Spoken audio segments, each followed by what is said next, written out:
زمنګ په اجتماع او معاشره کې زمنګ د خپل عملونو په نتیجه کې چې موږ ذلیل کېږو یو عمده خبره د قرض ده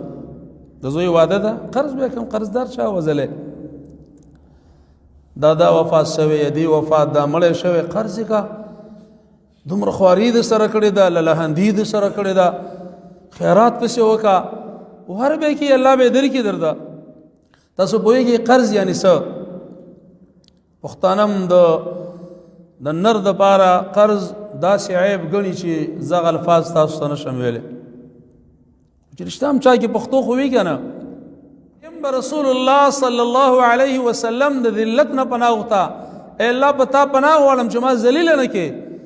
سپک مې نه کې رسوا مې نه کې شرمنده مې نه کې خجالت مې نه کې محتاجه مې نه کې او د هغې په دعاګانو کې و دعا دا هم وه واعوذ بك من غلبة الدين اے الله پتا باندې پناه غواړم نه قرض نه قرض هغه څه دي چې من زمنګ په معاشره کې سبب د ذلت د پښتنو پیغورونه یو پیغور د قرض زما په پیسو لو شوی واده دې زما په روپیو کړی لار سره دې سوال چې تا ته ودونه کړیو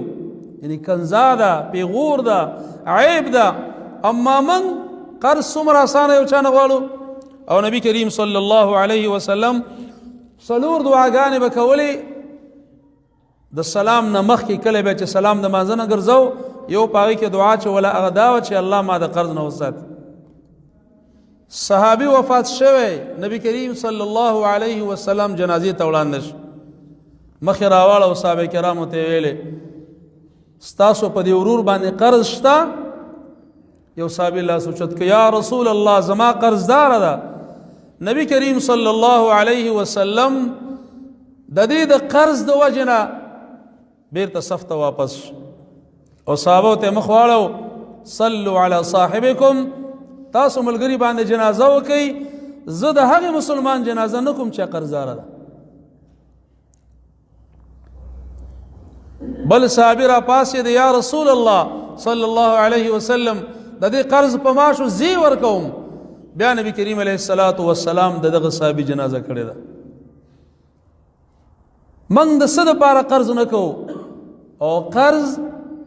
بې ضرورته چې دا کم من کوو د مړي ژوندي دپاره د نوم دپاره د مستۍ دپاره